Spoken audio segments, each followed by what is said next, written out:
Muito bem, já estamos de volta. Bom dia, Padre Guelmo. Seja bem-vindo aqui ao Café com o Bala. Para a gente começar, gostaria que o senhor falasse um pouquinho, né, do senhor. O senhor é baiano? Como que como que foi a sua vocação, assim, o seu encontro com Deus? Eu sou baiano, sou de Baiano, Salvador. Eu acho que é bom pegar o microfone aqui. Se o senhor quiser até tirar a canópula aí, pode tirar, não tem problema nenhum. Aproxima. Isso. Eu sou baiano, sim. Sou de Salvador, natural de Salvador. E a vocação, ela nasce de um chamado, né? Tanto padre como um pastor evangélico, não é eu quero ser padre e simplesmente ser padre, não. Isso é um chamado de Deus, a gente vai percebendo na vida da gente, Deus que vai falando ao nosso coração, e nós dizemos sim ou não. Você é como Maria.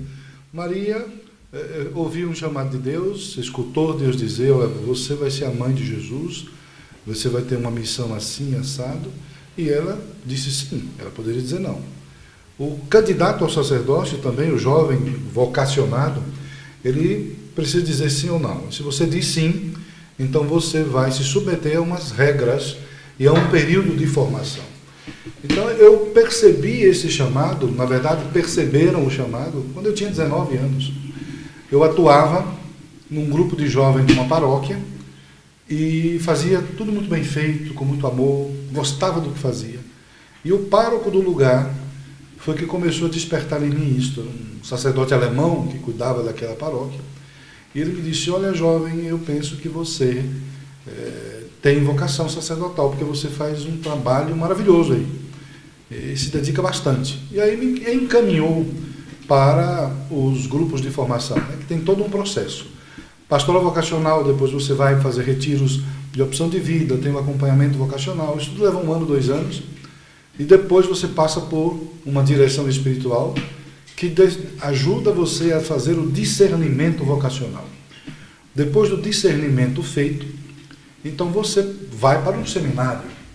E no seminário você tem um período de formação, de filosófico e teológico, que depende muito do seminário. Se é um seminário secular, diocesano, você fica ali 7, 8 anos. Se é um seminário religioso, vai depender muito do carisma da congregação, você pode ficar até 15 anos, né, sendo preparado para depois, você é retirado do meio do povo, depois você retorna ao meio deste mesmo povo, agora como sacerdote, para cuidar das ovelhas, para ajudar a conduzir melhor o povo pelos caminhos da salvação. Porque a função principal e primeira de um sacerdote não é dar cesta básica, não é ajudar pessoas materialmente. A função principal e primeira do padre é cuidar da salvação da alma da pessoa. Porque o ministério sacerdotal é justamente para isso, para dispensar os sacramentos para as pessoas, né? A confissão, a Eucaristia, a extrema-unção, o matrimônio. Então nós somos chamados por Deus para ajudar o ser humano a aproximar-se ou reaproximar-se de novo de Deus, né? Porque a gente sabe que nós viemos de Deus e voltaremos para Ele. Não sabemos quando vamos voltar. Alguns voltam mais rápido, outros demoram um pouco mais nesta terra, mas todos nós voltaremos para Deus. E vamos voltar para Deus com as mãos vazias ou com as mãos cheias. E aí o padre entra para ajudar a pessoa a fazer este processo, essa passagem da vida terrena, da vida humana, para esta vida sobrenatural e divina. Porque o céu, ele começa aqui, quando você faz a escolha por Deus. E o inferno também começa aqui, quando você não escolhe mais a Deus. Se você escolhe a si mesmo, você está escolhendo aquilo que é finito, aquilo que é efêmero, aquilo que não lhe dá e não lhe preenche de forma alguma. Porque o que é o ser humano? A não ser um ser finito, cheio de problemas, que precisa de uma ação sobrenatural para poder então descobrir o próprio valor da sua existência, a sua missão, e aí sim dar passos mais firmes e sólidos rumo ao eterno, que é Deus. Alguns países, eles estão fechando as igrejas, estão fechando o rádio, estão aí expulsando os padres. Como que o senhor vê esse momento? Um momento difícil para os cristãos, né? nós estamos, não é só expulsando, fechando, tem alguns que estão matando, né? Então, eu não me lembro se a cada 5 minutos ou 10 minutos que se mata um cristão no mundo, e as mídias não falam disso. Mas este século, hoje eu falava com o pastor que me trouxe aqui, que este século é o século, um dos séculos, ou o século mais difícil de se viver a fé. Porque o homem de hoje caminha-se para o paganismo, né? Volta-se mais para si mesmo, para as coisas mais superficiais e mundanas, e esquece da sobrenaturalidade, esquece da ação de Deus na sua vida. E, além disso, nós temos as ideologias de esquerda que estão invadindo os países da América Latina há mais de 40 anos, né? Mas que nesses últimos anos eles estão tomando o poder mesmo nos países. Nós vimos agora a Colômbia elegeu um presidente que ele tem a sua origem no narcotráfico. Nós temos a Venezuela, Maduro e Chávez, que destruíram aquele país. Nós temos a Nicarágua, que está com um ditador há mais de 20 anos. E é neste país onde, ultimamente, a violência religiosa está acontecendo. Nós vimos há poucas semanas ou meses atrás, Daniel Ortega, que é o presidente dali, expulsando a comunidade fundada por Madre Teresa de Calcutá, as freiras, expulsou do país. Um bispo lá está preso e não se sabe se está vivo. Sacerdotes estão proibidos de celebrar a missa, celebrar o culto. As pessoas não podem mais participar da liturgia, nem de um culto evangélico, porque cometem crime de espiritualidade. Crime de espiritualidade. Isso é uma loucura, né? Então, tudo isso acontece aos nossos olhos no século XXI, aqui no continente latino-americano, e os cristãos, o que é que estão fazendo? Divididos? Subdivididos? Cada um preocupado com o seu grupinho religioso? Por isso que eu penso, eu falava com o pastor isso, da importância dos cristãos se unirem. Nós precisamos cada vez mais de unidade. Não é unidade dizendo que vamos criar uma única religião, um ecumenismo, não é nada disso. Mas é que cada grupo religioso, Assembleia de Deus, Batista, presbiteriano, romanos, ortodoxos, nós podemos manter a nossa identidade própria daquele segmento religioso, mas trabalharmos unidos no âmbito pastoral, unidos no âmbito social, unidos no âmbito político, para que nós juntos possamos combater com mais força, mais inteligência, mais estratégia, mais organização, o inimigo comum que todos nós temos, que são as políticas ideológicas de esquerda. Então, essa tecla que eu estou batendo e estou agindo, convidando pastores e padres para que nós nos unamos e formemos um bloco, uma barreira de contenção espiritual e política para nós enfrentarmos, como uma oposição forte e organizada às ações da esquerda no continente latino-americano. Porque aonde a esquerda põe as mãos para governar, a gente já sabe o que acontece. É só olhar o exemplo da Venezuela. O país mais rico da América Latina é o país mais pobre do continente, assemelhando-se a países paupérrimos da África. Então, nós vamos querer que isso aconteça no Brasil, que é o celeiro do mundo? Nós vamos querer agora arrumar as nossas malas, abandonar as nossas casas e os nossos familiares para fazermos o caminho que os venezuelanos estão fazendo, o êxodo brasileiro, sairmos daqui para irmos para onde? Porque se os outros países estão todos contaminados com a esquerda, para onde nós iremos? Cruzar o Oceano Atlântico para Portugal? Fazer o caminho de volta à Terra-mãe? Então nós precisamos tomar consciência da importância do espírito patriótico, do amor à nação, à pátria, honrarmos aqueles que viveram antes de nós, brasileiros e brasileiras, que deram a vida para criar e sustentar o país que temos, né? E não nos submetermos aos caprichos de lideranças políticas que estão hoje nos governando e que governam com interesses da nova ordem mundial, com interesses externos não é, que poderia caracterizar até como traidores da pátria. Não é? Então, nós precisamos unir o povo, unir os cristãos, para defendermos os interesses nacionais, a nossa soberania, os nossos valores e princípios, o cristianismo, que é o que lastreia a nossa sociedade. Ô, Padre Kelmo, a Igreja Católica Apostólica Romana aqui do Brasil, na minha opinião, foi covarde. Não assumiram uma postura, mas fizeram uma carta, que nessa carta eles não tiveram coragem de falar assim, nós apoiamos o bandido, o Lula. A Igreja Evangélica foi firme nos seus cultos, nas suas posições. O senhor acha que o que errou, o que a Igreja Católica Apostólica Romana tradicional aí aconteceu com eles para eles apoiar aí, estão apoiando o comunismo? O senhor concorda com a minha fala? Em partes. Primeiro eu quero deixar bem claro para todos aqui que estão nos assistindo, eu não sou padre católico romano, então eu não tenho direito de opinar nem de falar bem ou mal da Igreja Católica Romana. Eu sou padre da Igreja Católica Ortodoxa. A sede é no Peru? A sede é no Peru. Mas a Igreja Ortodoxa, elas são várias igrejas, assim como a Igreja Romana, são vários ritos. Então, a Igreja Romana, nem os católicos mesmo conhecem a sua própria igreja.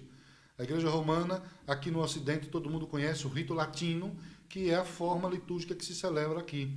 Mas a igreja tem mais de 23 ritos diferentes. E a Igreja Ortodoxa é uma igreja que tem várias jurisdições. As igrejas antioquinas ortodoxas, a Armênia ortodoxa, grega ortodoxa, malankara ortodoxa e assim sucessivamente. Então, eu vou dar a minha opinião como cidadão que olha para o comportamento de outros cidadãos. A gente sabe que a igreja majoritária católica romana aqui no Brasil, ela chegou em 1500. Foi ela que trouxe o evangelho, os padres que fizeram tantas coisas boas na sociedade, ninguém pode negar isso.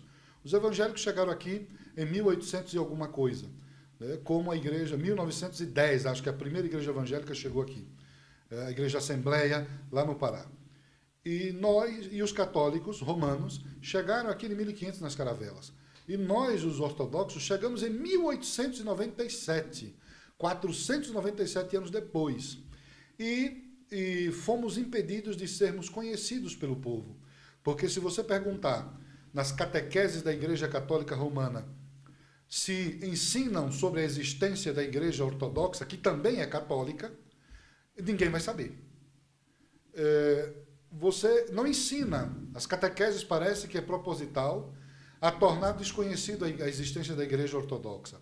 Porque se você vai numa paróquia romana, ninguém fala na catequese, muito menos o padre, que existem outros tipos de padres, que existe a Igreja Ortodoxa, que tem os mesmos sacramentos que a Igreja Romana, que tem uma liturgia com a Eucaristia, que também é transubstancial, igual à Igreja Romana. Não falam isso. E não falam isso propositalmente, para que as pessoas não saibam que existe. Né? Eu fui romano, a minha formação de base é romana. Mas aos 22 anos, quando eu estava num seminário romano, eu descobri a existência da Igreja Ortodoxa numa sala de aula de seminário. Mas por quê? Porque eu já estava estudando a história do cristianismo, coisa que o povo na catequese não faz. Porque a catequese dada nas paróquias é aquela coisa simplória, por cima. Não é aprofundada. Então, no seminário, eles ensinaram, e aí eu comecei a ver que existia uma riqueza litúrgica, uma riqueza mística, não é? Simbólica de outra igreja que também é católica, só não é romana. E aí eu fui descobrindo a história dos patriarcados, da pentarquia, fui vendo e quis conhecer. E como eu estava num seminário na cidade, em São Paulo, eu fui até as fontes das igrejas para descobrir com os meus olhos. E aí descobri a riqueza da missa belíssima, de uma missa bizantina da Igreja Ortodoxa. E me apaixonei no primeiro momento que vi. A partir dali, eu comecei a fazer caminhadas todos os finais de semana para as missas nessa igreja e definitivamente decidi a ser ordenado na Igreja Ortodoxa e não na Igreja Romana. E hoje tenho a missão e abracei esta missão de tornar a Igreja Ortodoxa conhecida no Brasil, respeitada, porque nós somos desrespeitados. Muito, muito, muito. Além de não sermos conhecidos de forma injusta, nós somos desrespeitados pela própria Igreja Romana e por muitos outros meios de comunicação. Inclusive, na minha candidatura agora a presidente da República, a falta de conhecimento era tão grande que tinha jornalistas que disseram que nós éramos igreja ortodoxa muçulmana. Falta de conhecimento ou mau caratismo? As duas coisas. Falta de conhecimento, que a gente via que era burrice mesmo, e mau caratismo. Então, nós precisamos, e a minha missão é essa, de tornar a igreja ortodoxa muito mais presente na sociedade no Brasil, muito mais pujante, atuante, uma igreja missionária, uma igreja espiritual, uma igreja que não está ligada à teologia da libertação, não está ligada a partidos de esquerda, rechaça tudo isso, mas é uma igreja que tem um compromisso com Jesus Cristo. E é uma igreja que guardou o depósito da fé, é uma igreja que guardou a tradição, é uma igreja tradicional, é uma igreja que guarda os valores e a liturgia, é uma igreja que procura levar ao fiel a importância de uma vida cristocêntrica, onde Jesus se torna o centro da vida do cristão, e não o contrário disso.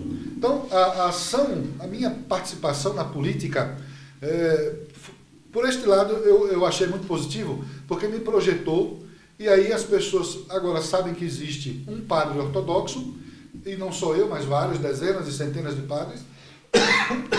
No caso, a Fazenda Rio Grande tem um, né? Aqui na Fazenda Rio Grande, em Curitiba, nós temos o padre Miguel Felipe, que é Monsenhor Miguel, que é um padre ortodoxo, que pertence à mesma jurisdição que eu.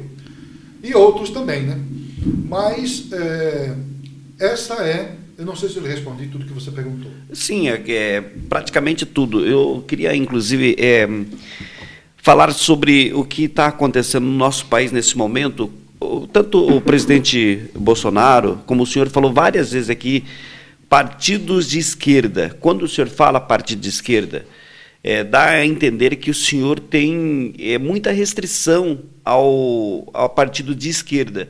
Só que tem um detalhe que, de repente, o presidente Bolsonaro não soube trabalhar isso, e as pessoas não falam muito porque há 4 anos atrás, padre, se falasse esquerda e direita, o pessoal não sabia o que significava isso. Hoje sabe. E hoje são poucas pessoas que sabem, porque tem uns políticos aqui na minha cidade que já encerraram a carreira, que eles falavam o seguinte: a campanha política deles, eles dariam um copo de leite e um pão com margarina às 6 horas da manhã nos terminais rodoviários para as pessoas irem trabalhar. As pessoas adoram isso, padre. Adoram escutar esse tipo de coisa. Aí quando fala no socialismo, porque o socialismo vai tirar tanto, 30, 50 milhões da pobreza. Padre Kelmo, Araucária, aqui do nosso lado, tem ali 500 vagas de empregos. A Agência do Trabalhador de Araucária, o pessoal estão desesperado porque não encontra profissionais, não encontra pessoas para trabalhar. Porque essas políticas de esquerda que o Bolsonaro abraçou também, fazendo o Auxílio Brasil, dando R$600, as pessoas, mas eu vou ganhar R$600, vou ganhar mais isso, por que eu vou trabalhar? Então tem essa questão de esquerda que hoje a maioria das pessoas, algumas pessoas entendem que a linha de direita ela é mais voltada para quem quer trabalhar, para quem quer desenvolver, para quem não quer ficar dependente aí da teta do governo. Só que não foi explicado direito. Gente, o socialismo faz mal, o socialismo acaba com o nosso país. Faltou, o senhor faz meia-culpa também a gente não ter divulgado todas essas questões, o que é esquerda, o que é direita, padre? Não, meia-culpa não, eu não tenho culpa nisso. Não tenho culpa nisso. Mas porque eu estou participando, sempre participei, desde a minha juventude, de política, não assim ligado a um partido, mas desde a minha juventude eu sempre fui contra todas essas ações de esquerda. Eu lembro quando eu estava num grupo de jovens que eu via jovens vestidos com camisa de Che Guevara, que assassinou milhares de padres e homossexuais, eu simplesmente disse, nesse grupo eu não fico. E saí. Porque, padre, tem muitas pessoas, inclusive aquele lixo daquele ex-deputado Jean Willis, com todo respeito à sua escolha sexual, cada um faz o que quiser da sua vida, mas ele é amante do Che Guevara. Então ele está procurando a própria morte, porque Che Guevara assassinou centenas de homossexuais e de sacerdotes. Né? Não deve ter cérebro uma pessoa dessa. Mas lhe respondendo sobre os partidos. Você sabe que esquerda e direita, isso nasceu lá na França, não é? Com gerondinos e jacobinos. Foi ali entre gerondinos e jacobinos, vocês que ficavam sentados do lado da esquerda e sentados do lado da direita. Começou essa forma de enxergar a política a partir daí. Isso na Revolução Francesa, 1700 e alguma coisa. Agora, no nosso tempo aqui, século XXI, nós temos os ideais de esquerda e os ideais de direita. Aqueles que estão ligados aos ideais de esquerda, eles seguem a cartilha do Marx, Karl Marx, e seguem a cartilha do Gramsci. Aqueles que estão na direita seguem Edmund Burke, acho que a pronúncia é essa. Eu não gosto muito de inglês, acho que a pronúncia é esta, que é o pai do conservadorismo, né?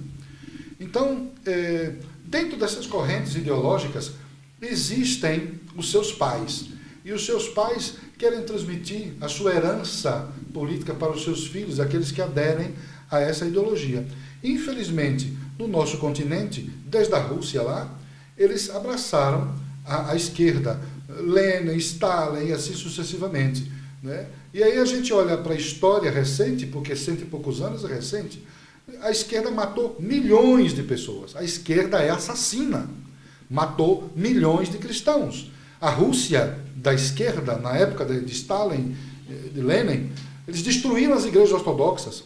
Mataram milhares de sacerdotes fuzilados, né? E deixaram o povo passar fome extrema. A esquerda, hoje, do século XXI, que está presente, atuando mesmo, nesses países vizinhos nossos, como Cuba, Venezuela, Nicarágua e outros. Estão na Argentina? A Argentina está começando, né? Eles não estão distantes disso, porque eles destroem a cultura, porque aí vem os ensinamentos do Gramsci, né? Vamos destruir pela cultura aí, né? É o marxismo cultural.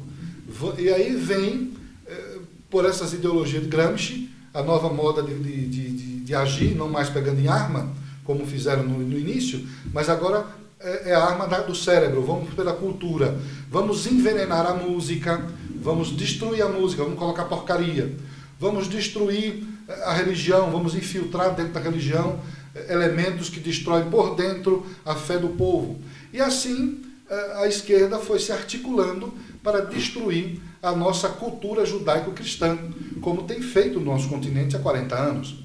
Então, o que nós precisamos fazer, no meu ponto de vista, é fazer assim como a Igreja Romana fez quando Lutero levantou as teses e criou os protestantes, e que a Igreja foi e criou a Contra-Reforma com os jesuítas. Nós precisamos agora contra-atacar. Se eles criaram o Foro de São Paulo para articular-se de forma organizada, como um crime organizado, para agir nas sociedades e sugar delas as suas riquezas e empobrecer o povo, nós precisamos, como cristãos, conscientes do nosso papel e dever, contra-atacar. Criar também uma força unida, fortalecida estrategicamente para combater as ações desta esquerda organizada, construindo uma direita organizada. Não existe outro meio. Eu penso que o meio é esse. E aí precisa que a direita no Brasil, é uma das coisas que eu pude perceber nessa minha pouca e rápida passagem na política, que a direita no Brasil, ela seja mais coletiva. Porque o que eu observei, e podem me jogar pedra aqui os líderes de direita se quiser, mas isso é a verdade, nós não podemos tapar o sol com a peneira, mas corrigir os nossos erros mesmos. O que eu observei na direita política no Brasil é que o egocentrismo faz parte, assim, muito à flor da pele das lideranças políticas de direita. Cada um quer brilhar mais que o outro, cada um quer aparecer mais que o outro, cada um quer dizer, fui eu que matei o leão. Então, fica difícil. Não aceita a participação daquele outro, porque talvez aquele vai tirar o meu brilho, talvez aquele vai tirar a minha oportunidade. Então isso é... E é tudo que a esquerda quer. Pois é, isso é um amadorismo político muito grande, para não dizer um egoísmo profundo, de pensar no seu umbigo, no seu sucesso pessoal, né, deixando de lado o sucesso da coletividade. Nós temos que trabalhar na direita pensando no bem-estar do coletivo, do todo, da nação, do Estado, e não do meu brilho. Eu fui candidato a presidente da República. Eu não estou nem aí preocupado com aparecer, com brilhar, com ser estrela. Não, eu não estou preocupado com isso. A minha preocupação, naquele momento, era oferecer o meu nome para, a partir daí, passar as ideias e chamar a atenção do povo para enxergar o mal que é a esquerda encarnada no candidato da esquerda, o senhor Luiz Inácio Lula da Silva, que é fundador do Foro de São Paulo, né, e que mente o tempo todo, como nós vimos e sabemos, né? Então, nós precisamos organizar essa direita. Uma direita num país que se diz democrático, mas que se você falar alguma coisa que incomoda a esquerda, então você é preso, as suas redes sociais são... Antidemocrático. Você vira antidemocrático, você é preso, suas redes sociais são retiradas do ar. Aí eu pergunto, que democracia é essa que eles pregam, que tem que ser somente aquilo que eles falam, aquilo que eles acreditam? Eles não aceitam a contestação, eles não são capazes ou não estão preparados para o enfrentamento no mundo das ideias, no diálogo, na discussão de ideias. Não. Então é uma esquerda burra, né? Uma esquerda ditatorial, que precisa que a direita se una, pare com esse egocentrismo, esse estrelismo, e vamos nos unir pensando no bem-estar do país, da nossa soberania, e cada um oferecer aquilo que pode. O pastor, o padre, o advogado, o médico, todos de direita, o jornalista, todos de direita, oferecer o seu tempo, oferecer as suas ideias, oferecer a sua vida, para juntos construir um todo, e não cada um ficar brigando para ver quem aparece mais. E aí a gente enfraquece. Perfeito. Deixa eu fazer o seguinte, padre, pedir só um minutinho para o senhor, que agora nós vamos conversar aqui com o mais experiente da turma. Ele vai nos atualizar sobre as últimas ocorrências do setor policial, e quando ele finalizar, ele faz uma pergunta aqui para o padre Kelmo. É com ele. E agora, no programa Café com Bala, as últimas informações do setor policial com o repórter Márcio Camargo. Márcio, seja bem-vindo, amigo. Bom dia. Pedro, um abraço, muito bom dia a você, o padre Kelmon, né, a todos que nos acompanham nesta sexta-feira.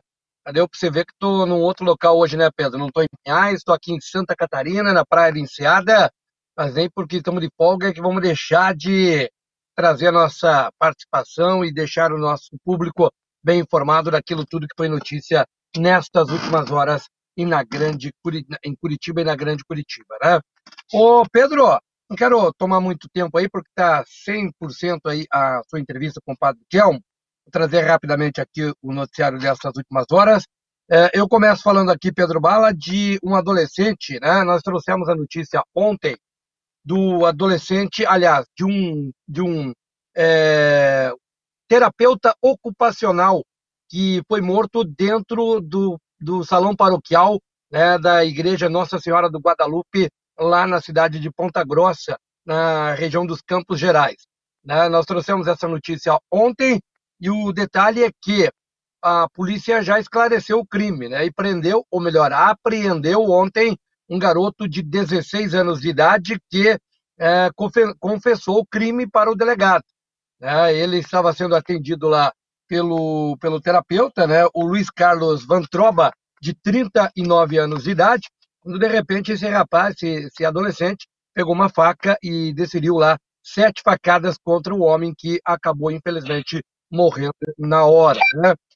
A polícia descobriu, quer dizer, o menino contou lá, né, acompanhado de advogado, esse é o cidadão que morreu, né, o Luiz Carlos Vantroba, de 39 anos, que fazia um trabalho muito bonito lá na região de Ponta Grossa, segundo informações, atendendo famílias carentes, né, pessoas necessitadas, e ele estava fazendo isso antes de ontem, quando acabou sendo atacado e morto pelo menor.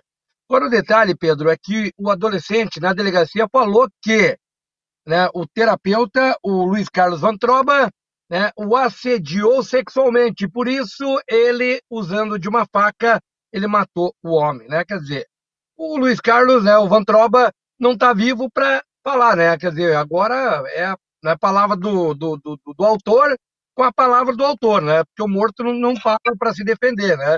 É claro que a polícia ouviu o menor e isso agora passa a ser objeto de investigação. Esse fato aconteceu na cidade de Ponta Grossa. Olha, ontem teve um jovem, ontem à noite, ele estava voltando do trabalho lá em Rio Branco do Sul, estava indo para Itaperuçu, pela rodovia dos Minérios, quando ele bateu o carro que conduzia, né, um Sandero, contra um caminhão e infelizmente morreu na hora.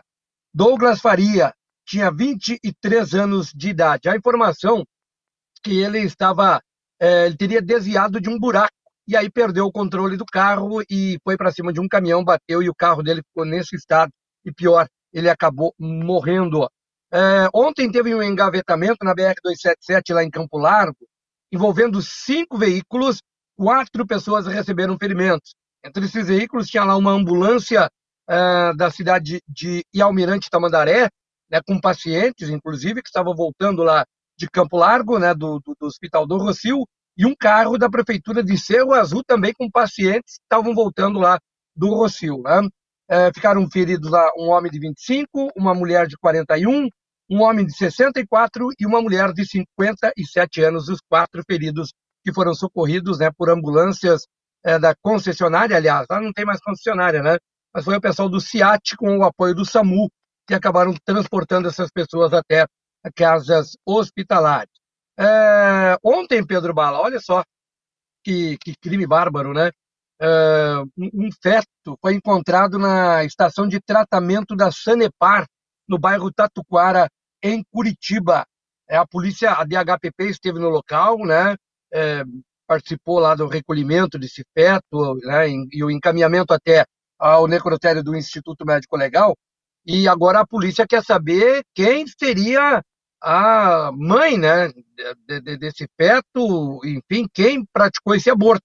Porque se for identificada, vai responder pelo crime de aborto, segundo a delegada Camila Seconello, da DHPP, que esteve na noite de ontem lá na estação de tratamento da Sanepar, ali no Tatuquara, né, que atende ali a região oeste e região sul da capital do estado. Estava na estação de tratamento de esgoto. Então a doutora falou, provavelmente foi jogado no vaso sanitário e aí deram descarga e foi para o esgoto e foi localizado ontem numa rede de contenção justamente para conter, né, essas coisas que são jogadas, enfim, na estação de tratamento. A Delegacia de Homicídios, a 4ª Delegacia de Homicídios da DHPP, da divisão, é que está cuidando deste caso. Teve um caso ontem no interior do estado, Pedro Bala, um filho, olha só, ele teve um surto psicótico, né? E ele tentou atear fogo na casa com a mãe dentro. O detalhe é que a mãe está acamada, a mãe não anda, ela tem problema nas pernas. E essa mulher ficou num desespero, pediu socorro, gritou, perdão. E aí ela chamou a atenção dos vizinhos, que foram ver o que estava acontecendo. No momento que o rapaz estava espalhando gasolina na casa para atear fogo e queimar o imóvel e, consequentemente, a mãe que estava em cima da cama, né? Graças a Deus, ele não conseguiu o intento. Esse fato aconteceu no núcleo habitacional João Paulo, na cidade de Apucarana, no interior do estado do Paraná. A mãe e a mulher foi socorrida, né? Graças a Deus ela não sofreu nenhum ferimento, e o rapaz ele fugiu e não foi localizado, né? Teve um homem morto lá em Almirante Tamandaré, ele lá no Jardim Belisária. Esse fato aconteceu na noite de ontem.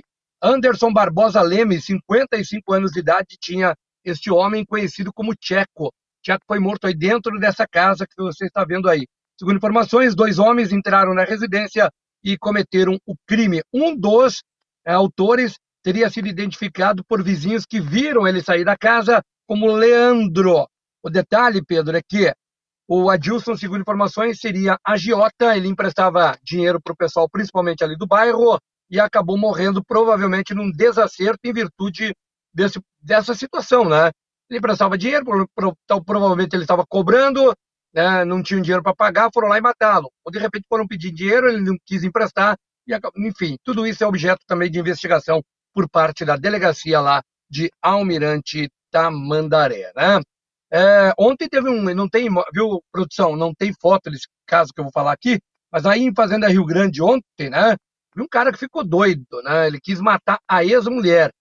A mulher não quis mais nada com ele, ele invadiu lá um prédio ali na rua Rio Arraial, no Iguaçu, e aí ele invadiu lá o prédio, invadiu o apartamento da ex-mulher, estava pronto para matá-la com uma faca quando o filho, né, viu o que estava acontecendo e conseguiu livrar a mãe da morte. Olha que coisa, né? É aquele problema que a gente sempre fala. O cara acha que é dono da pessoa. Não dá mais certo, sabe? Sabe? Vai um para cada lado, vai viver a sua vida. Sabe? Quem ama quer ver o outro feliz, com certeza, mas geralmente, infelizmente, não é assim que acontece. O cara quer realmente, não fica comigo, não fica com mais ninguém. E esse fato aconteceu em Fazenda Rio Grande ontem. Graças a Deus essa mulher não morreu, né? Porque o filho dela, né, viu o que estava acontecendo e salvou a mãe aí, né, a tempo. Agora eu vou te contar até quando nós vamos viver esse problema, hein, Pedro? Todo dia tem a mesma matéria, só muda os envolvidos, porque a notícia geralmente é a mesma, né? O cara quer matar a mulher ou mata a mulher porque não aceita a separação, né? Perfeito, Márcio. Na terça-feira, com o vereador Pavone, de Araucária, sobre essa questão, né, de feminicídio, algo assim que nos preocupa até hoje. Ô, Márcio, tá chovendo aí em Santa Catarina, hein? Tô nela aí, ó, tá tudo molhado. Pedro, é verdade. É, eu durante a madrugada, eu não vi chuva, né? A minha irmã que está aqui também conosco, ela levantou agora para tomar um café, porque eu estou de pé desde as 5h30 da manhã, né, para preparar aqui minha participação. E ela levantou agora há pouco e falou: "Você viu a chuva?" Eu falei que vi nada, eu dormi a noite toda, né? Mas choveu. Eu tive que. O que você achou lá atrás? Tive que colocar uma toalha lá para dar uma amenizada, né? Ali na claridade aqui dentro do carro. Eu não estou fazendo lá dentro, que tem gente ainda que pesa e são 8h50. Tem gente dormindo ainda, viu, seu Pedro? Minha filha Jéssica e a amiga dela, Maria Eduarda, a Duda, estão dormindo, né? Vão dormir 2 horas da manhã, daí dorme até as 10 da manhã, né? Praia tem que Perfeito. levantar cedo, né, Pedro? Perfeito. Ô, Márcio, eu estava falando aqui com o Padre Kelmo que você, mais de 30 anos, né, de experiência, começou lá com o Ratinho Pai, né? Estava perdendo a sensibilidade nos locais de crime. Inclusive o Márcio Camargo, que é batizado na igreja evangélica, e se sempre fala, né, Márcio, como foi maravilhoso o seu encontro com Jesus. Eu gostaria, Márcio, que você fizesse aqui uma pergunta para o Padre Kelmo, que eu sei que você também está preocupado aí com uma questão, preocupado, vírgula, né, que você levanta todo dia cedo para trabalhar, mas preocupa sim essa questão aí dos governos petistas, que vem aí com essa questão da esquerda, de comunismo no nosso país. É verdade, Pedro Bala. Eu quero primeiro dizer para o Padre Kelmon que, assim como milhões e milhões, ele ganhou milhões e milhões de fãs, né, no dia daquele debate, né, que ele colocou o Lula no lugar dele, né, milhares, milhões de pessoas queriam ter feito aquilo, e o padre teve a oportunidade de fazer aquilo, né? Eu quero dizer que, padre, eu fiquei seu fã também. O senhor ganhou mais um fã aqui. Aqui em Curitiba, eu sou de Pinhais, a região da. Eu quero dizer que eu virei o seu fã também, viu, padre? E eu quero fazer uma pergunta para o senhor com relação a Simone Tebet. Ô, padre, como é que o senhor vê essa situação? O Michel Temer, ele derrubou a Dilma num golpe para assumir o governo, né? Tiraram a Dilma lá, caçaram a Dilma, e o MDB assumiu com o Michel Temer. Quer dizer, ali o MDB se declarou inimiga do PT. E, de repente, a Simone Tebet simplesmente, sabe, a alegação lá do Michel Temer é que o Lula, que o PT, que o governo PT tinha destruído financeiramente o Brasil, enfim, né, que realmente, infelizmente, tinham falido o país, né? Uma das alegações para que fosse lá feito o impeachment da Dilma. Seria a corrupção também. E, de repente, a Simone Tebet veio com aquele ar, né? Quando ela foi candidata, eu vou resolver o problema se eu me eleger, não vai ter corrupção no meu país, no meu governo, porque eu sou contra a corrupção. E hoje ela simplesmente se bandiou para o lado do corrupto, né, do Lula, que esteve preso, que todo mundo sabe que ele foi só está solto e só foi candidato porque o STF e o TSE deram um jeitinho, né, aquele jeitinho brasileiro, para que ele pudesse ser candidato e infelizmente ganhou a eleição. Quero saber do senhor o que o senhor acha, né, da Simone Tebet apoiando o Lula, e com certeza deve fazer parte aí do governo Lula. Bom dia, padre. Bom dia, bom dia. E eu quero te dizer o seguinte, que a Simone Tebet, eu a conheço muitíssimo, conheço pouco demais essa mulher, mas eu vou lembrá-lo daquele dia do debate no SBT, onde ela defendia a pauta feminista, né? E defendendo a pauta feminista, ela começou a dizer que ela era a favor da vida e contra o aborto. Então eu disse para ela, a senhora então criou um feminismo particular, só seu, porque a senhora está traindo até o próprio feminismo que a senhora defende, uma vez que o feminismo defende a prática do aborto. Daí ela tentou se explicar e ficou pior ainda. Então, é uma pessoa incoerente, né, nas suas palavras e ações, e não trabalha com a verdade. É como eu posso adjetivá-la, né? Então, alguém que afirmou categoricamente que o PT é um partido de bandidos, que roubou, que destruiu a pátria, e por interesses pessoais, por ascender, buscar uma ascensão num possível governo que possivelmente tomará posse, e ela quer fazer parte disso só para manter o seu status social ou uma função em um cargo que lhe concede status e dinheiro, mostra realmente que é uma pessoa incoerente e que compartilha da falcatrua, da mentira e do roubo, do assalto à coisa pública. Não é uma pessoa digna de ser votada por ninguém, porque já mostrou a que veio, é mais do mesmo, é como eu disse lá, vocês são todos mais do mesmo. Aqui só existe o presidente Bolsonaro, de direita, e o padre Kelmon. São 5 contra 2, né?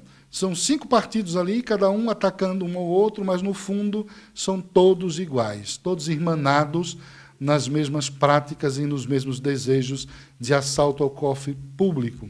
Então, Simone Tebet é uma pessoa que está na política que o povo brasileiro deveria acompanhar de perto para, nas próximas eleições, porque parece que ela ainda tem 4 anos de mandato como senadora, para, nas próximas eleições, o povo do Mato Grosso do Sul não mais votar nesta pessoa. Não deveria ganhar nem para a síndica do prédio onde ela mora, né? Se mora em algum prédio. Porque é incoerente, inconsequente e compactuou com a mentira. Perfeito. Márcio, grande abraço para você, meu amigo. Estaremos de volta na segunda-feira aqui com mais informações. Tudo certinho, Márcio? Obrigado. Um beijo no seu coração, Pedro. Todos que nos acompanham nesta sexta-feira. Segunda-feira, se Deus nos permitir, estaremos aqui de volta. Um abraço, Pedrão. Um ótimo final de semana. Até lá. Até lá. Obrigado, Márcio Camargo, que mesmo aí nos seus momentos de folga, nunca nos abandona aqui. Padre, pedi só uma gentileza para o senhor, para a gente falar desse clima maravilhoso que é o Natal. A gente lembra do nascimento de Cristo, muito embora não foi dia 25 de dezembro, né, padre? O senhor podia falar mais para isso depois, que Cristo nasceu. Mas é aquele clima bom, aquela sensação gostosa de confraternização, né? Que a gente pode aí encontrar nossos familiares, abraçar e também lembrarmos dessa pessoa que veio aqui ao mundo, deu a sua vida para nos salvar, né? Teve, como aconteceu hoje, né? Prefere esse ou aquele. O pessoal preferiram lá o bandido do que a Jesus Cristo. Em Araucária, que é a nossa cidade vizinha aqui do lado, tem um clima de Natal maravilhoso. Ontem nós estivemos lá acompanhando, registrando algumas imagens, a nossa produção mostra agora como que está bonita lá a Praça da Bíblia em Araucária. Olha, esta é a Praça da Bíblia, no município de Araucária, toda ela com aquele clima natalino, bonito, né? Onde que as famílias estão se encontrando, conversando, se abraçando, né? E todos naquele... aguardando o dia aí do Natal aí para trocarmos os presentes, lembrarmos aí da passagem de Cristo aqui pelo nesse nosso mundo aqui. E eu sinto, né, que a nossa sociedade, principalmente a cidade de Araucária, aqui com esse clima ali, o prefeito Issan sempre de parabéns, olha como que está bonita a cidade. Eu sei que com essas imagens aqui a gente não consegue pegar aquela essência, mas é só você participando lá para você ver como que está muito, mas muito bonito mesmo. Se tiver mais imagem aí, produção, essa daí está muito top, olha, a gente sabe que esse momento, o momento para as crianças, para a família estar presente é sensacional. Parabéns aí a toda a administração de Araucária. São vários pontos, né, que está enfeitado, com a presença natalina. Olha que bonito aí, ó. Muito show de bola. Aqui já é no parque, o Parque Cachoeira, em Araucária. Olha a árvore top aí. Infelizmente, né, tivemos uma decepção na questão da escolha política, né? Daqui a pouco a gente fala mais sobre isso, mas este ano, depois de muito tempo, né, 2 anos, né, volta aí esse clima de Natal. Aqui já é lá na Praça da Bíblia novamente, próximo da Câmara de Vereadores. Eu não sei se eu tenho imagem aqui do pessoal patinando. Essa daí que você clicou em cima é lá do Parque Cachoeira também, tá bem bacana. A gente vai trazer mais sobre isso aqui na sequência, né? É só registrar aqui e agradecer o Alex de som, né? Olha que lindo, né? Imagem simplesmente fantástica, muito bonito. Parabéns aí ao prefeito de Araucária aí por deixar aí, trazer esse clima bem legal aqui para o município de Araucária. Deixa eu trazer aqui o Marcos Amaral, ele faz uma pergunta para o Padre Kelmo. E vamos lá, então, eu vou colocar por aqui mesmo, viu, produção? O Marcos Amaral, cadê o Marcos Amaral daqui? Marcos Amaral está aqui, e ele faz uma pergunta para o Padre Kelmo. Vamos lá, então. Bom dia, Padre Kelmo. Satisfação estar aqui. Vamos voltar. Falando com o senhor mesmo. Calma aí, ó. Aí, agora sim. Bom dia, meu amigo Pedro Bala. Bom dia a todos os ouvintes, telespectadores. Bom dia, Padre Kelmo. Satisfação estar aqui falando com o senhor, mesmo que por mensagem de áudio. E eu gostaria de parabenizar, em primeiro lugar, o senhor pela coragem e a determinação que o senhor teve durante a campanha, né? Que o senhor concorreu à presidência. E também em defender os princípios básicos aí da família, da moral, do bom costume.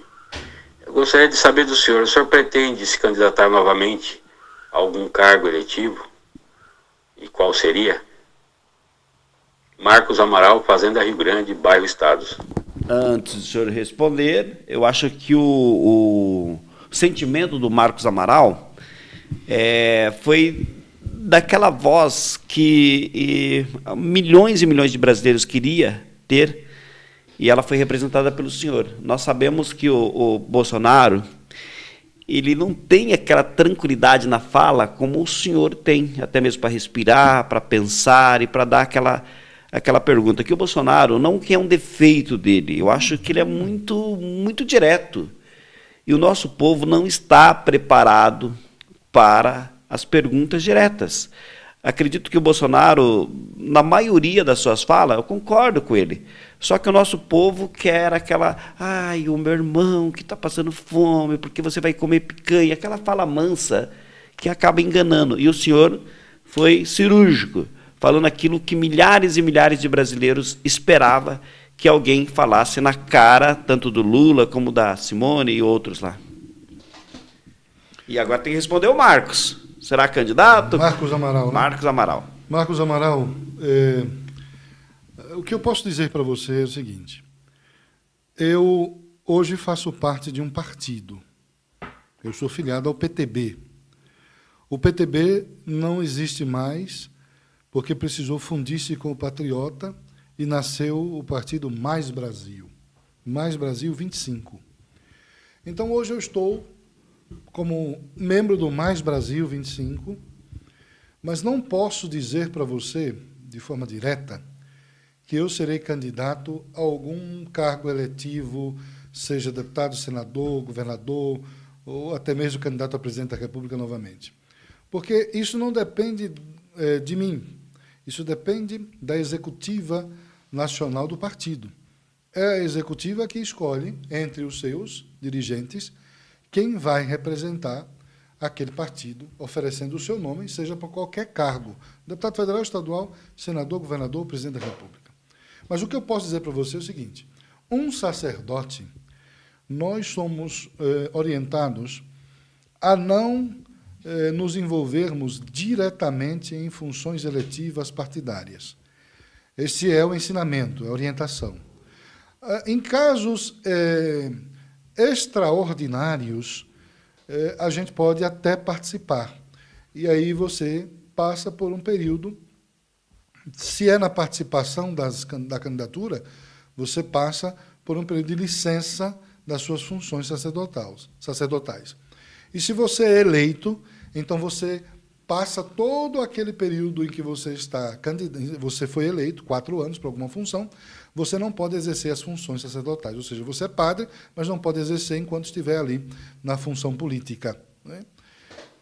Eu, particularmente, prefiro continuar como padre, atuando como sacerdote, com as minhas funções sacerdotais, todas elas em ativa, do que estar num cargo eletivo por 4 anos.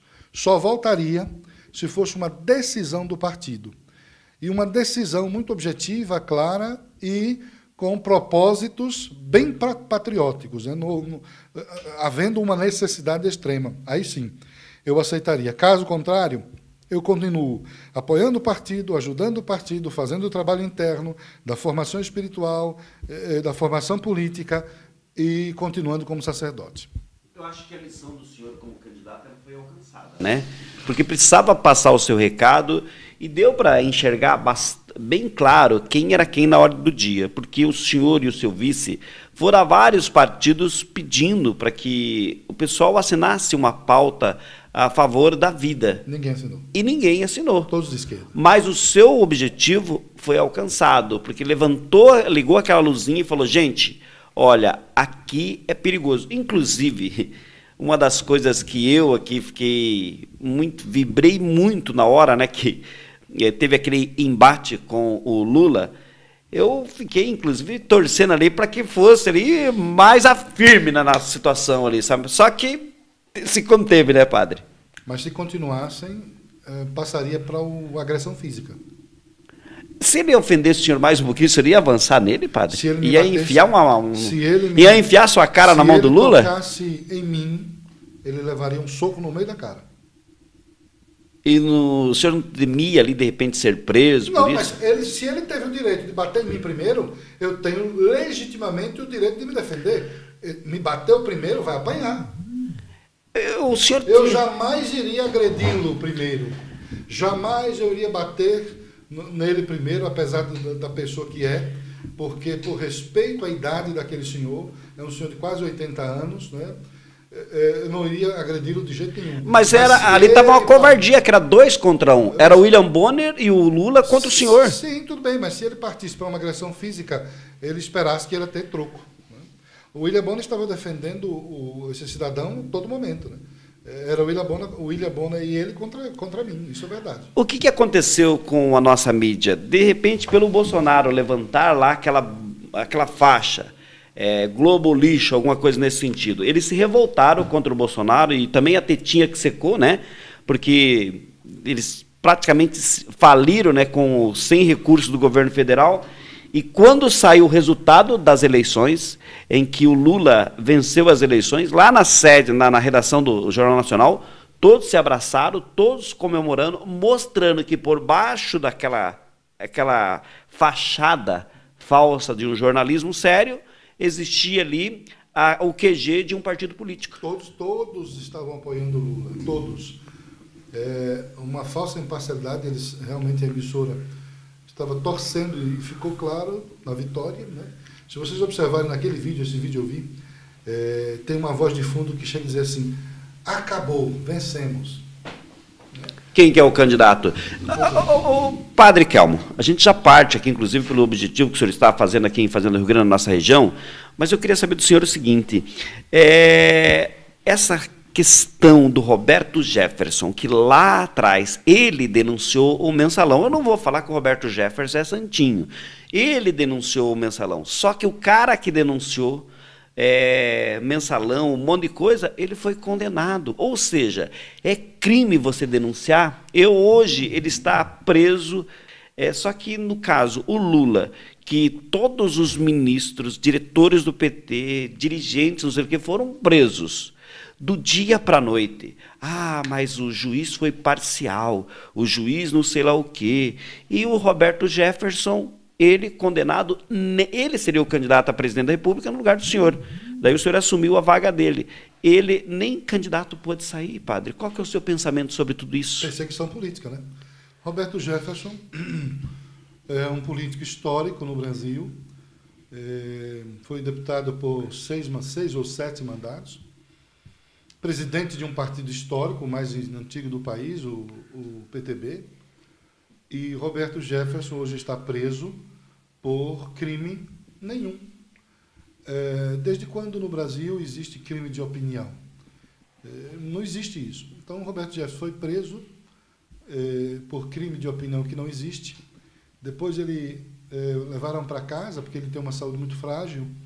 Então levaram o Roberto para o hospital, do hospital para casa, prisão domiciliar, com a tornozeleira eletrônica 24 horas, e submetido aos caprichos da justiça, porque o condenou por algo que não existe. E hoje Roberto continua, não está mais em prisão domiciliar, voltou para o cárcere, está em Bangu, e apenas os seus advogados podem visitá-lo e a esposa, mais ninguém, nem religiosos podem visitar, que é um direito nosso visitar o doente para motivá-lo na fé, animá-lo, dar os sacramentos. Isso foi impedido a Roberto Jefferson, né? É algo até desumano. E ele continua na cadeia, nós vimos as últimas notícias que ele está com um problema de saúde muito sério, e ele é um homem frágil. Ele toma 40 comprimidos por dia, porque ele teve 5 cânceres, né? E ele se trata disso, e a comida dele é uma comida que precisa ser uma comida muito diferente, e ele está num presídio, não sei se está tomando o medicamento que deveria tomar, não sei se está se alimentando da forma que deveria se alimentar, mas o que eu sei pelos noticiários é que ele está precisando urgentemente de atendimento médico, que não está bem, que precisa ir para um hospital. Não sei se vão conceder esta graça humanitária, né, esta caridade, esse ato de misericórdia a um ser humano que contribuiu também. Se você olhar a história, Roberto, como você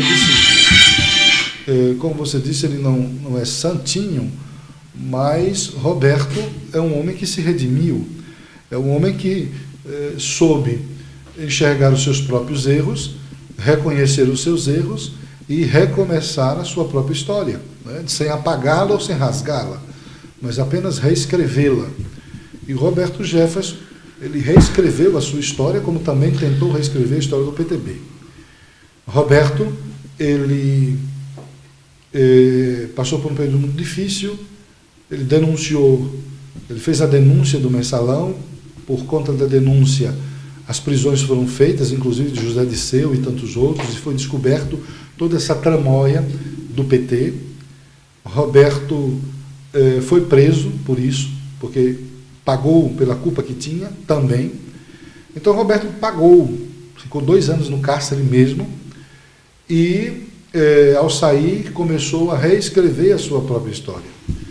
Roberto entendeu que o caminho dele era o caminho do cristianismo e passou a assumir uma vida cristã muito mais comprometida, né, com valores, com princípios, e levou isso para a mudança do próprio partido. Por isso eu fui atraído ao partido, porque o partido, o PTB, reescreveu o seu estatuto, eu ajudei até a fazer isto, e reconduzindo o partido por caminhos de princípios e valores. Hoje o estatuto do PTB narra e diz que nós somos o único partido cristão e conservador, da concepção à morte natural, um partido que defende a vida e a família, valores e princípios, mas que por não atingir a causa de barreira, precisou se submeter a uma fundição, se fundiu a um outro partido para não deixar de existir. E aí vamos passar agora para essa nova etapa de experimentar como é fazer parte de dois partidos que se tornaram um só, que é o Mais Brasil. Então essa é a história do Roberto, um homem que injustamente está pagando, né, por não cometer crime nenhum, está sofrendo fisicamente, espiritualmente, e que talvez não foi entendido ainda por algumas pessoas que deveriam entendê-lo. Mas dá para entender bem claro hoje no nosso país, que é 2 pesos e 2 medidas. Por exemplo, Lula roubou a nação, o Partido dos Trabalhadores roubou o país, é homenageado com...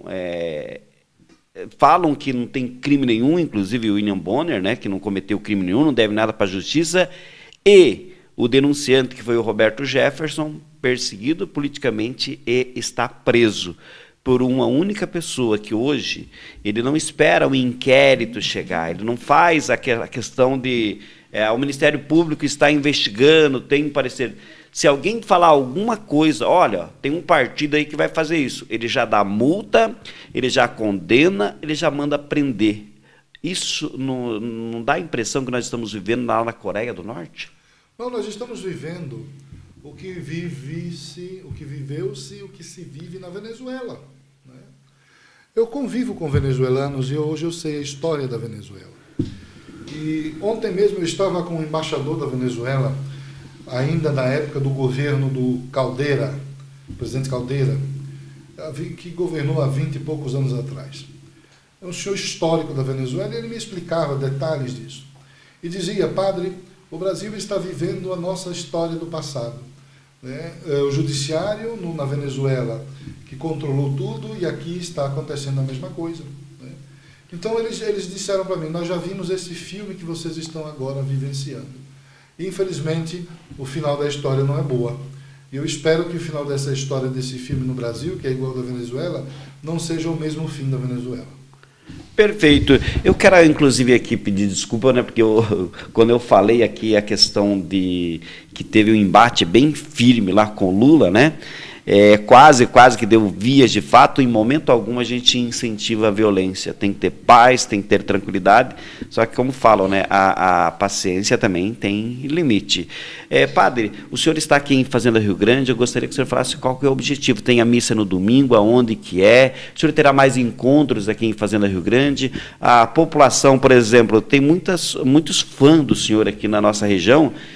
Eu estou aqui, ó, na TV Planalto Norte, com as mensagens da TV Planalto Norte, que nós estamos a quase 100 quilômetros daqui. O pessoal está nos acompanhando por lá, inclusive moradores daqui, né, da Fazenda Rio Grande. O Juninho do Pesque, meu amigo, ex-vereador aqui da Fazenda Rio Grande, ele está nos acompanhando, assistindo, mandando abraço ao padre. O Luiz... Cadê aqui o nome do homem aqui? Ele está nos acompanhando também, mandando um abraço para o padre. Cadê? Ao Laércio Monteiro, de Araucária também.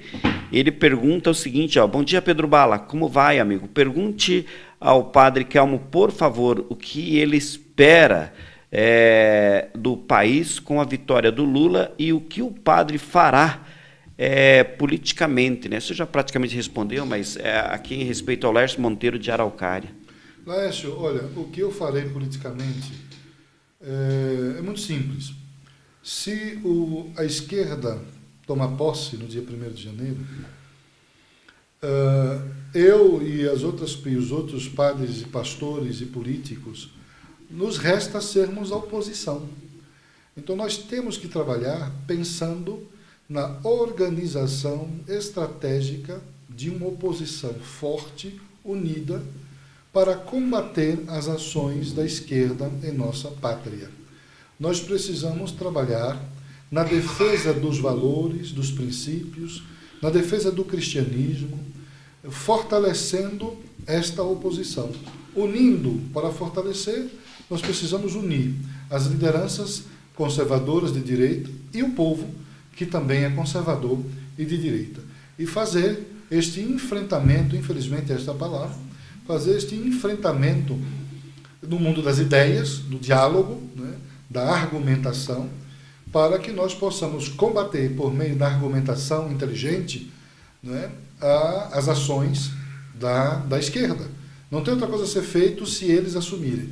É trabalhar para sermos oposição, para sermos direita unida e defendermos a pátria, para não permitirmos que eles governem livremente, nadando nos cofres públicos e agindo de forma sorrateira para tentar financiar o Foro de São Paulo nos países vizinhos ao nosso, com o nosso dinheiro, com o dinheiro dos nossos impostos, né?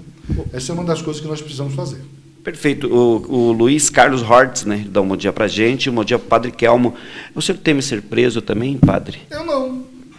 Mas como é que está o nosso país hoje? Não, é o seguinte, se prenderem um padre e um pastor, então eles vão realmente dar o tiro no pé e vai fazer com que o cristianismo se levante, aí vai virar uma cruzada.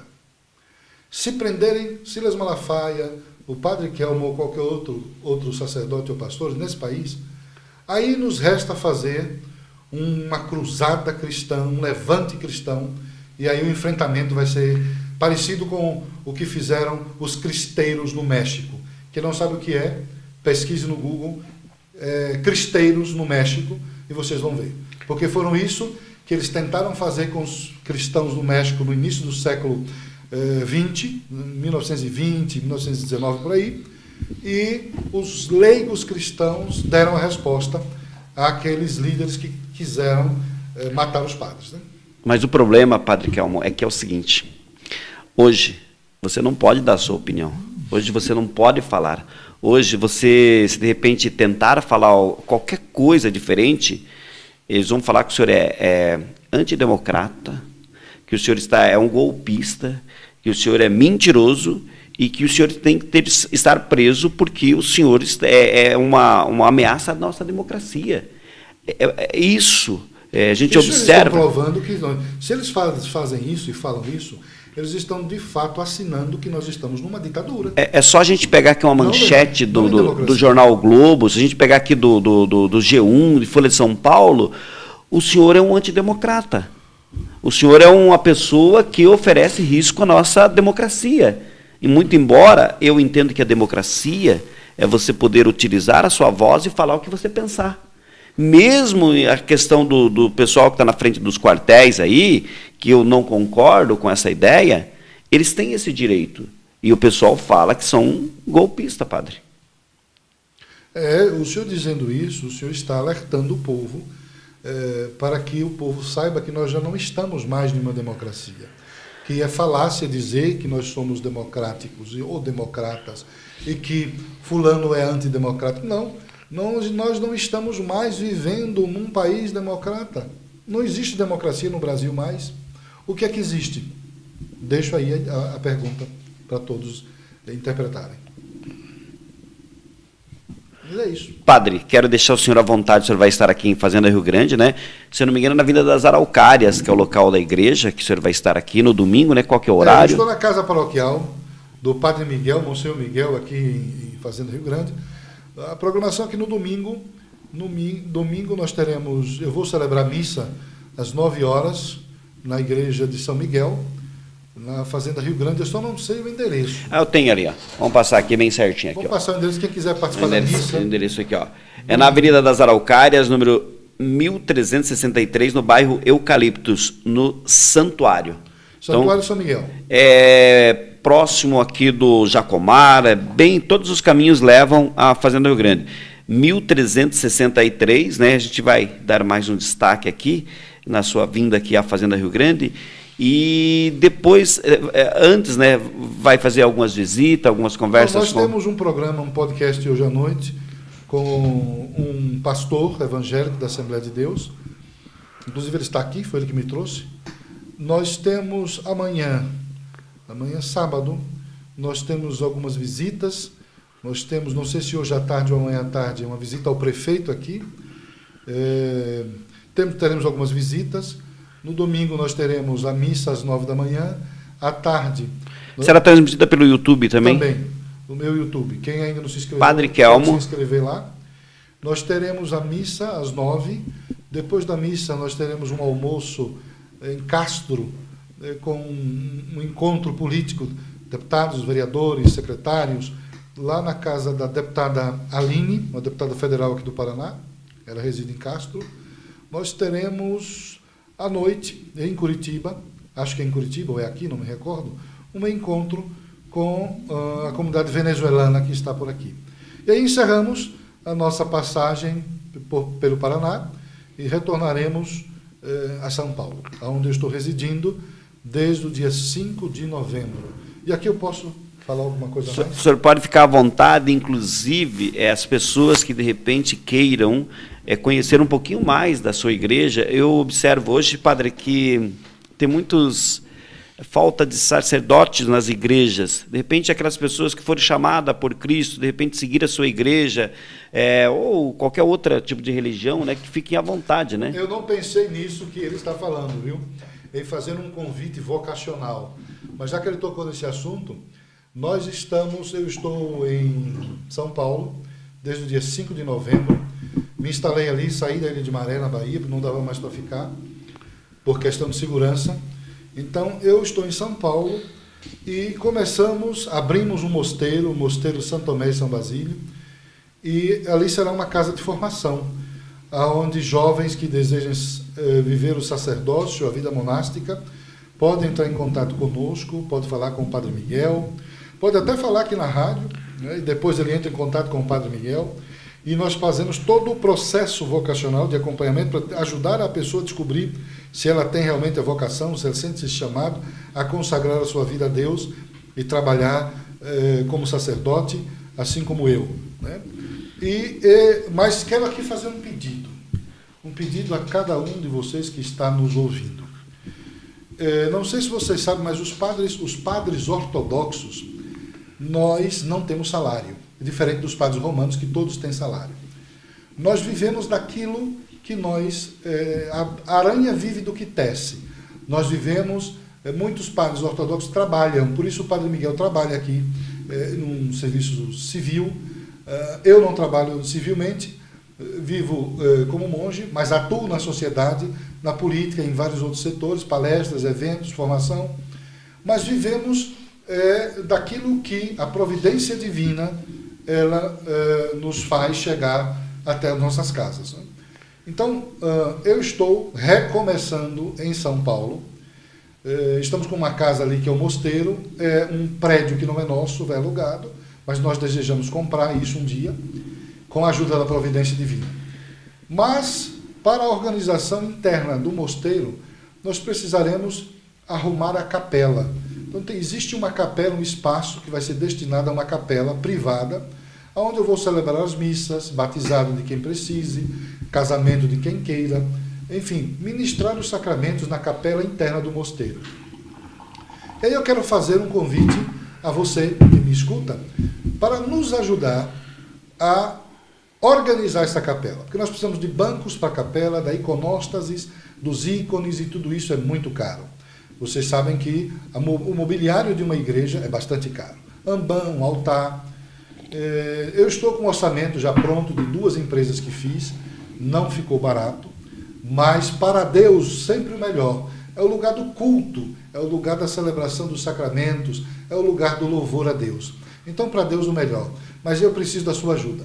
Preciso que você contribua, que nos ajude a erguer esta capela interna do mosteiro. E um dia, quando você quiser conhecê-la, será muito bem-vindo para participar de uma missa, para passar uma manhã, um dia, ou até mesmo, quem sabe, para organizar e agendar um retiro espiritual conosco no mosteiro e conviver conosco, comigo e com os padres que ali residem.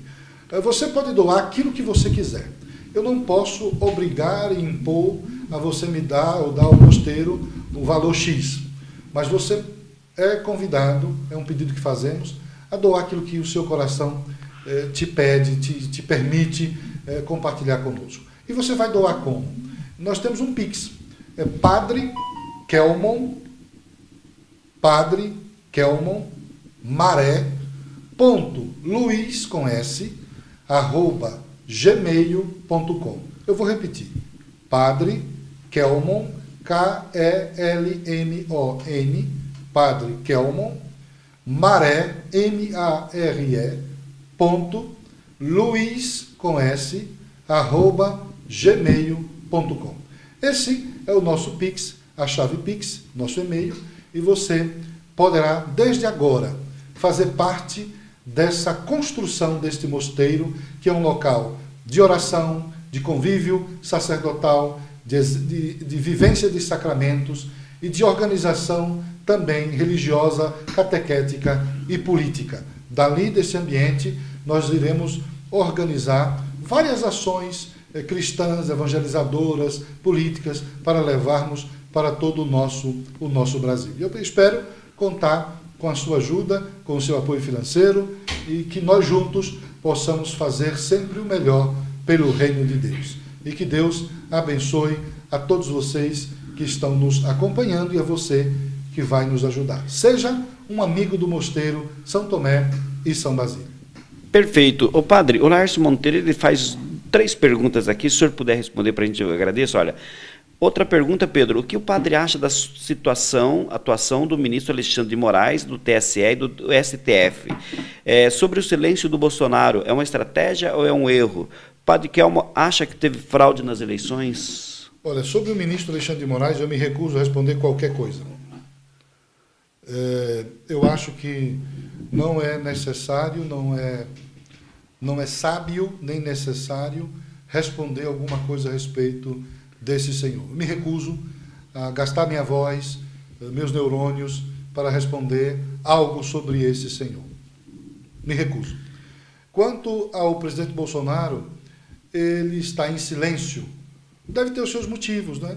Todos nós somos seres humanos, ele é o presidente da nação, fez um excelente governo, ajudou muito ao país, ajudou no agronegócio. A questão do Auxílio Brasil, eu até entendo o presidente Bolsonaro, porque eu sou contra ao assistencialismo, sou contra, como padre, como cidadão, sou contra ao assistencialismo porque ele parasita as pessoas. Mas eu entendo o presidente Bolsonaro, que já recebeu em seu governo uma população carente e viciada ao assistencialismo barato, manipulatório, realizado por governos anteriores. Então, se o presidente de imediato viesse e acabasse com esse sistema de serviço ao povo mais simples, ele seria esmagado. Então, mas o que é que eu acredito, que eu acredito também que é o que o presidente também pensa? O assistencialismo, o Auxílio Brasil, ele precisa ser oferecido porque as pessoas estão empobrecidas, muitas delas, para que ajudem essas pessoas a não morrerem de fome. É um absurdo um país permitir que os seus morram de fome. Então o governo oferece uma ajuda financeira para amenizar o sofrimento. Mas essa ajuda financeira, ela não deve ser uma ajuda permanente, fazendo com que essas famílias se tornem viciadas em receber de mão beijada todas as suas um dinheiro que possa auxiliá-lo por todo sempre. Até porque não é um grande valor, é um valor para auxiliar. Então, se a família tem jovens, estes jovens devem ser levados a uma educação de qualidade, para atingir níveis acadêmicos, para poder se libertar da pobreza. Então, a pobreza que existe em nosso país, ela deve ser combatida por meio da educação oferecida a todos de uma forma inteligente, organizada, estrategicamente, pensando na libertação do povo e não na contínua dependência do povo das migalhas que o governo pode oferecer para manter este povo sob o jugo do Estado e achando que o Estado é o seu grande pai para ajudá-lo nas suas necessidades, fazendo o povo escravo e dependente das benesses, migalhas que o governo dá. Então nós somos contra isso, mas precisamos agir para libertar o povo através da educação. Emergencialmente, deve-se oferecer um auxílio, porque o povo não vai morrer de fome. Mas isso é algo que deve ser temporário. Deve-se criar um meio, um mecanismo, para fazer do auxílio algo temporário, que auxilia, como o próprio nome diz, auxilia emergencialmente as necessidades destas famílias, mas ajudando a estas famílias a dar um passo seguinte, que é educação de qualidade para libertar esse próprio povo. E aí o governador de São Paulo, tem a ideia fantástica das escolas técnicas, né? Muitos não chegam à universidade, mas podem chegar às escolas técnicas, aos cursos técnicos de 2 anos, 3 anos, e aí sim poder sair da dependência do Auxílio Brasil. Isso levaria 10 anos, 20 anos talvez, para a gente libertar o povo dessas práticas de dependência do Estado. Mas o presidente não pecou em manter o auxílio. O presidente apenas recebeu uma herança maldita de governos anteriores, mas que precisa... E precisou ajudar também, porque eles falaram assim, ó, você fica em casa, não saia para trabalhar. Também, já pensou? Você fica na sua casa aí. Muitas empresas quebraram, graças a Deus, Deus foi tão maravilhoso com o nosso povo, que com incentivo, né, inclusive do governo federal, com esses apoios aí, puderam se recuperar e muitos realmente não tinha, daí precisava desse auxílio, né? Senão ia morrer de fome. O padre, está na Bíblia, né? Não deu peixe, ensine a pescar. Isso está na Bíblia? Claro, é bíblico.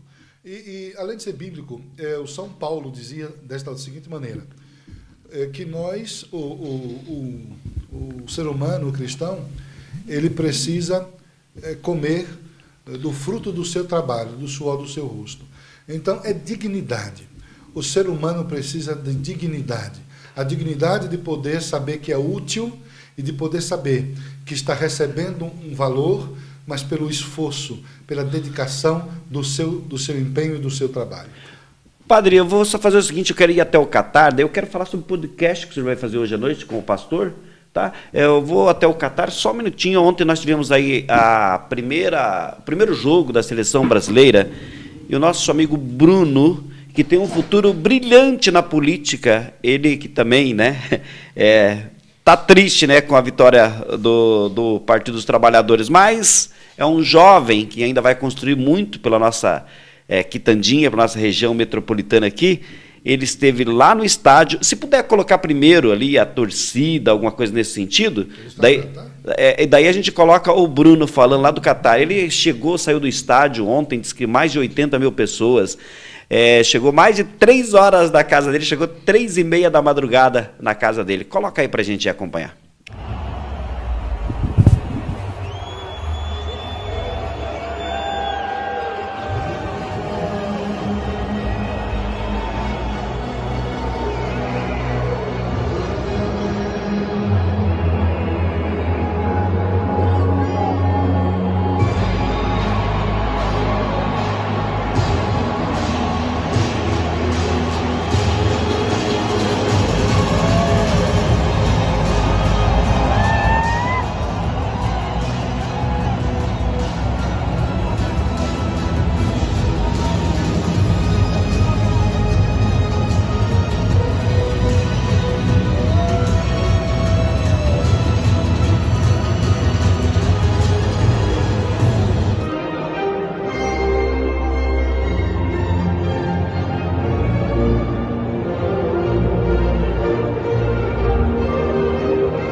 Bom dia a todos os ouvintes do Café com Bala, e um bom dia especial para você, meu amigo Pedro Bala.